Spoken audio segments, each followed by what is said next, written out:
Welcome back everyone. So in this session we are going to understand Euclid's axiom.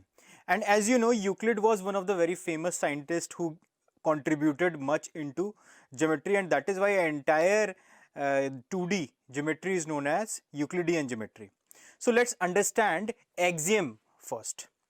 Self-evident true statements are used throughout mathematics and not specifically linked to geometry are called axioms.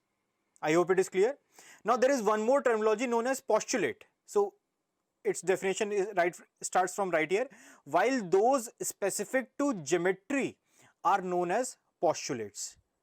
But here is one thing. However, nowadays we do not distinguish between axioms and postulate. In general mathematics we don't distinguish, but in this current mathematics we will be, in current topic we will be distinguishing between axiom and postulates. So axiom is what? Self-evident true statement which is used throughout the mathematics and not specifically linked to geometry are called axioms, while those specific to geometry are known as postulates. So in this session we are going to understand about Euclid's 7 axioms. Let's have a look at his first axiom. First axiom, watch what Euclid said: things which are equal to the same things are equal to one another. See, this is again one of the very general statement. For example, if the area of a triangle equals to the area of a rectangle and the area of rectangle equals to that of a square, then the area of the triangle also equals the area of square. You can understand in this manner. For example, A is equals to B and B is equals to C, then A will also be equals to C. As simple as that. I hope it is clear to you. Moving forward to our next axiom, and that is, if equals are added to equals, the wholes, that is resultant, are equal. So for example, if x is equals to y, on adding an equal, say A, so I am adding on both the sides, right? So what it will become? That the resultant will also be equals. If equals are added to equals, then the resultant is also equals. I hope it is making sense to you. Let's proceed to third axiom, that is, if equals are subtracted from equals, then the remainders are equal. So again the same thing, that if x is equals to y and there is quantity, say B, if I subtract B from both the sides, then the resultant will, the remainder will also be equal.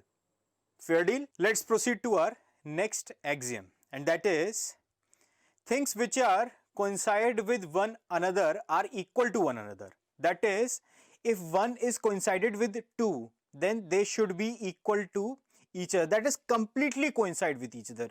If two things are completely overlapping each other, you can say if these two hands are completely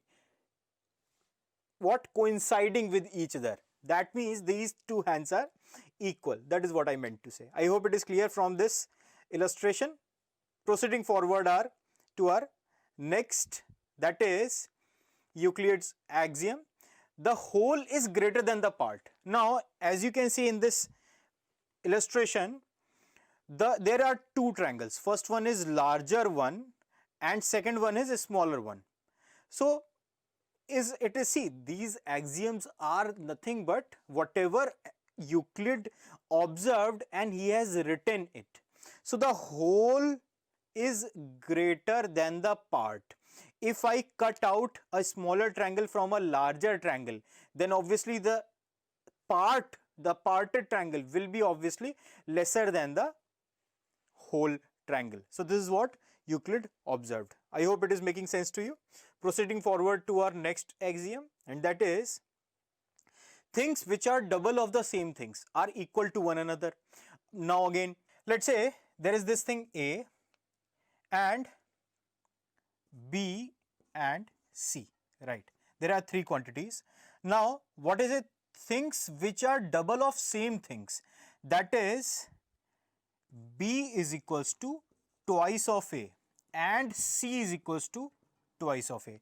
Things which are double of the same thing then these two things are equal to each other. This is what this sixth axiom wants to say. I hope it is pretty much clear to you. Moving forward to our last axiom, and that is things which are half of the same things are equals to one another. Again, you can take the same example. That is, if A, B, and C, three entities are there, and in which B is equals to half of A and C is equals to half of A, then what I can say, that B is equals to C. This is what this seventh axiom said. So that was all about, everyone, the 7 axioms of Euclid. I hope it is clear to you. See you in the next class. Thank you so much.